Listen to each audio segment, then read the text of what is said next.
नमस्कार मंडळी, आज तुम्हाला मी बटाटा साबुत तांदूळ वरईची चकली बनवून दाखवणार आहे.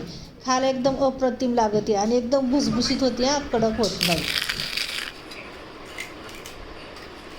यम्मी. बटाटा वरई साबुत तांदूळ चकली खायला भारी लागते बरं का. नक्की करून बघा, मस्त लागत असते, एकदम भारी लागते. सोमवारच्या उपासासाठी चालणार नाही, तिच्यात वरई टाकल्यामुळं सोमवारच्या उपासाला चालत नाही. तुमच्याकडे जर चालत असली तर नक्की खा आणि नक्की बनवून बघा. खायला लय भारी लागते, एकदम टेस्टी. अर्धा किलो साबुत तांदूळ रात्रभर भिजाय घालणार. अर्धा किलो साबुत तांदूळ घेतलेत, अर्धा किलो वरई घेतली, 2 किलो बटाटे घेतलेत. बटाटे जास्त घातले ना चकली एकदम कुरकुरीत होत असते, मस्त. वरईचे तांदूळ चांगले भाजून घ्यायचे आणि नंतर धुवायचे.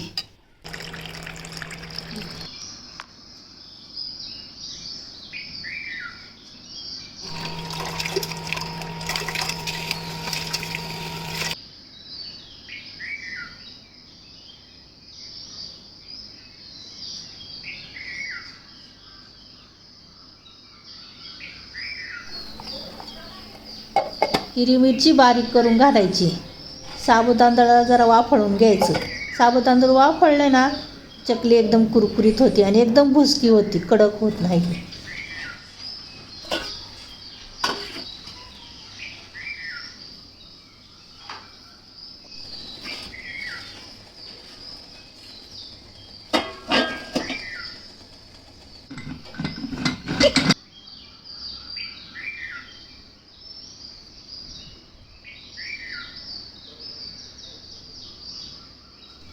बटाटा किसून घ्यायचा किंवा हाताने एकजीव करायचा.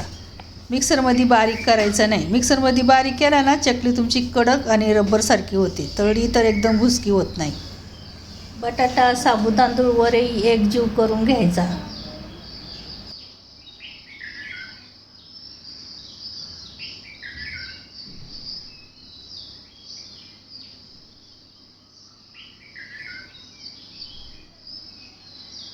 वाटलेली हिरवी मिरची घालायची, तुम्हाला जशी तिखट लागेल तशी घालायची. लाल लागलं तर लाल पण मिरची पावडर टाकू शकता. मीठ, चवीनुसार मीठ.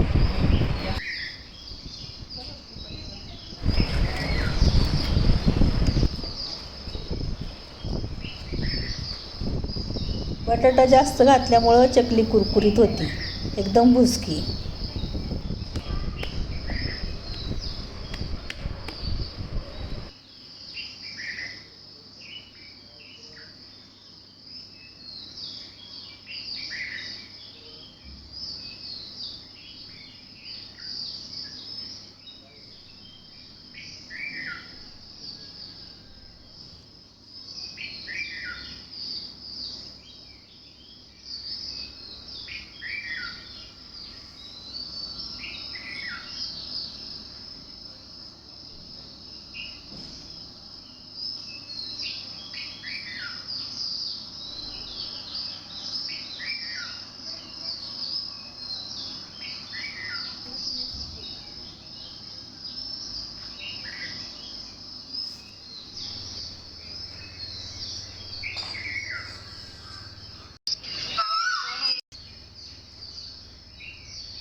नक्की बनवून बघा, खायला लय भारी लागते, एकदम टेस्टी.